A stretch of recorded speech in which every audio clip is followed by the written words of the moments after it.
Hi there, my name is Nory, and I'd like to share a dream with you, tell you a little bit of a story about a dream I had as a child. It was a recurring dream. In this dream, there was a banyan tree. Banyan trees are very widespread. Underneath the branches of this banyan tree, people gathered, all my friends and family and musicians, and there was banners and balloons and streamers and tables full of food and drink and music of every instrument was there. It was just a party. It was a gathering, a feast for all. That was a dream I had, and it came to me more than once, quite a few times, and I've carried that dream with me, and that's one of the things that I really enjoy doing in life. Is I love bringing people together. And when I think about where did this come from, of course I go back to my early days with family and things that my parents did. My father was an organizer, and he loved to be with and bring people together. And my mother always had people around her coming to her for, counseling and stuff like that. So I guess I picked that up. Also, I picked up music. My mother taught me how to play the guitar, the beginnings of my guitar playing, and my sisters and I sang together all the time. So music and gathering have been a part of my life pretty consistently throughout the years. I love organizing concerts and other music circles and campfires and things like that. I just love bringing people together. Along that line, also one of the things that I've been doing lately is going to senior living homes, and playing what I call music from the 20s to the 20s. I love those old songs from the 1920s and 30s and 40s, and I share them even though they were from before the times that any of those people were born. Of course, people love the Beatles and Dylan and all that kind of stuff, so I love to play all that, but I do play a wide variety of music for them, and I'm a songwriter. That, even in my songwriting, I feel like one of my intentions is bringing people together around this or that issue. So yeah. Also in my life, I've done a fair amount of traveling and have had experiences that give me lots of stories to tell. So recently I had I'd say the good fortune to help my father die. He came to live with me in California at the age of 94, and we spent a wonderful time together for about 6 months. I drove him around to the rivers and the mountains and showed him California. And then, as much as his brain was still sharp, other parts of his body weren't functioning well, and he was weary at 94.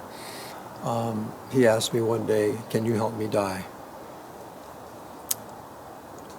Which I had been reading about voluntarily stopping eating and drinking, so I read to him about that, and he was excited.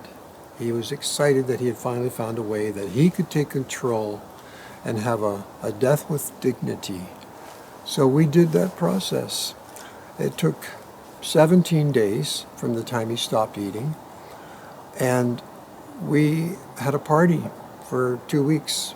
We played Scrabble 3 or 4 times a day. He sat at the dinner table with us and watched us eat, and oh, that salmon smells good, and he would just vicariously enjoy whatever we were having. And he had friends. He'd call his friends up and tell them, "I'm doing the right thing, I'm doing the right thing." He was so excited about controlling his own death, knowing it was time for him to go. So after he passed, I realized I had a lot of stories about this experience. So I started to write the stories down, and I realized that I couldn't tell all these stories without going all the way back to my childhood and my lifelong contentious relationship with this man.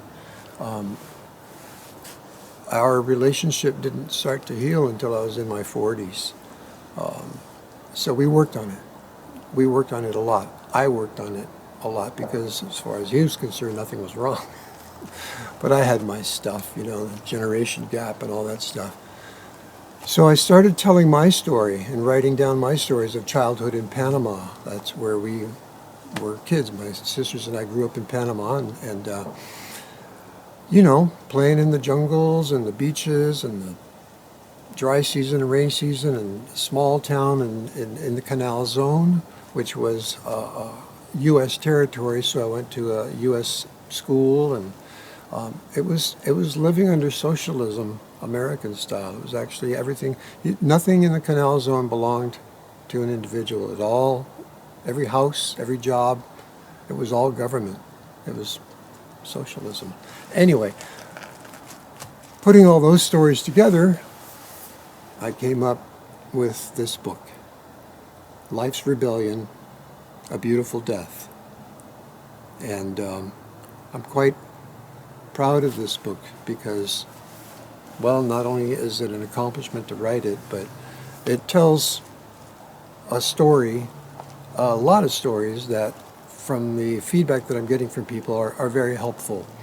Not only because of the picture of a life in a different era, but also of what we call a beautiful death. You couldn't have asked for a more beautiful death. So that's what this book is about.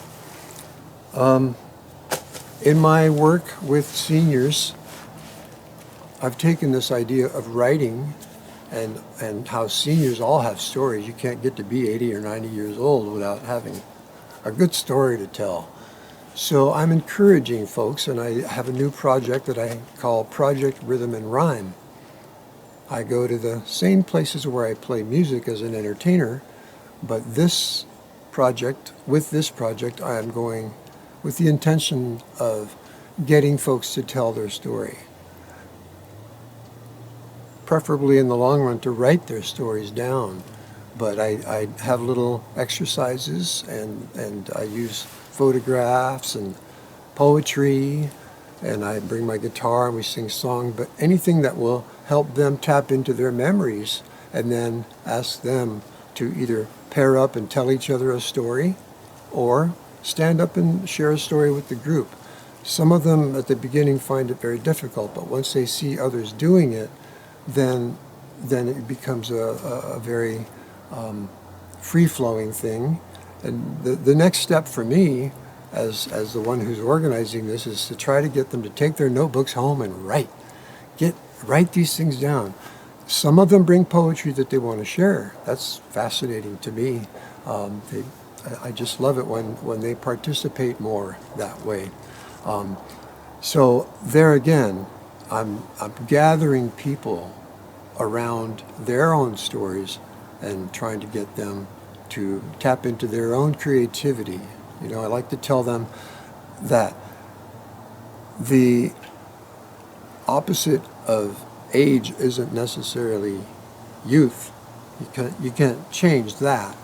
But if you think of the opposite of old as new, you still can create something new. You still can bring something forth that wasn't in the world before. So that's what I'm trying to tap into here with Project Rhythm and Rhyme, is to get them to tap into that creative mindset, because that's a really good way to help keep the brain active and combat dementia and those types of things.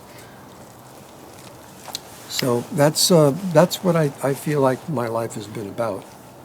Gatherings and music and creativity. Can you describe the pivotal moment in your life when you realized how you described treating your father? Yeah, thank you for that question, because it's a good story.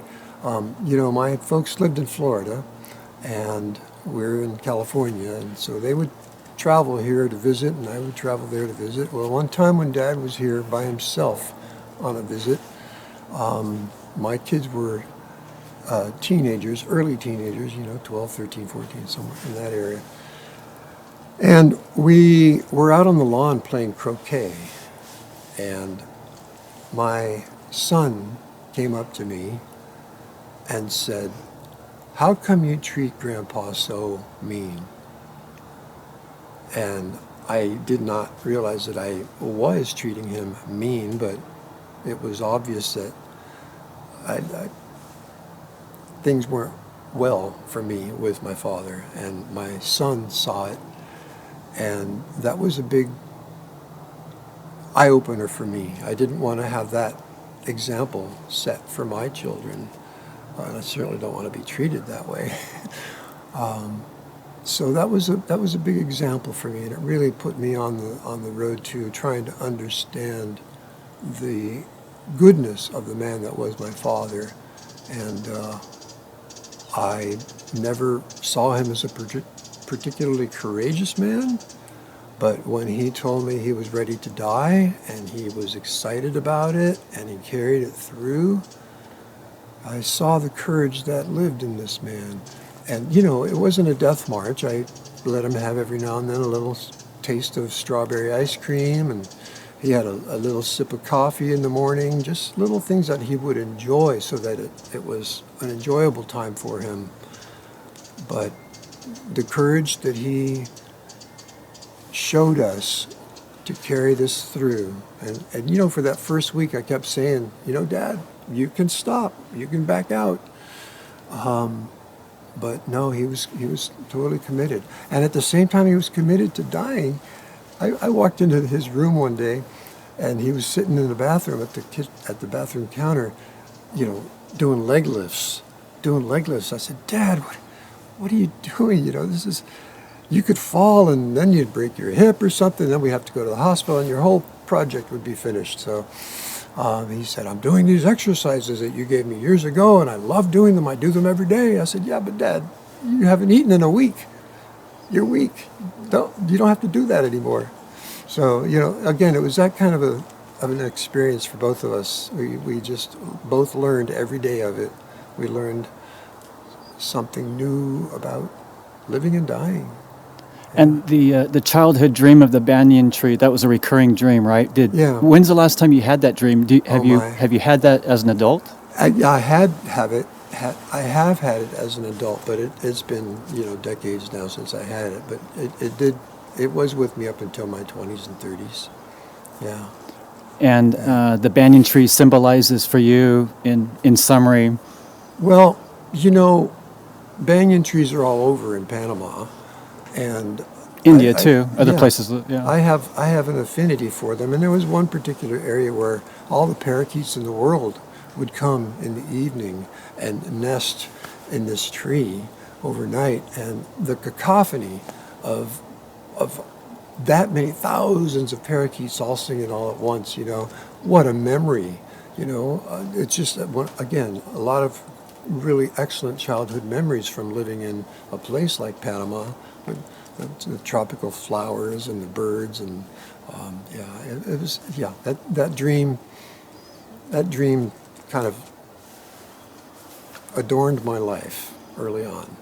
And any wisdom you'd like to pass on in closing to the world? Well, I'll tell you what, I just read this or heard this a couple of days ago, and the idea that we have now everything we need to make this world turn around and be better. And we could have limitless abundance of energy and food, and we have all that we need to do this. What we need to remember is that hope is a verb. Hope is action.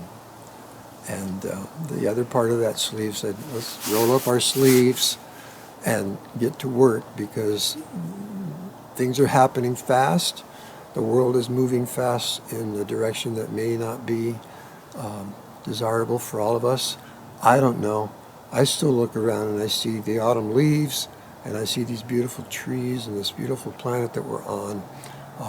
And I have a tremendous amount of hope to keep on doing music and joy and love and gathering. And yeah, all the other stuff is happening. All the other stuff is happening. Don't turn your back on it, and resist when you can. But remember, too, that you're not here to suffer.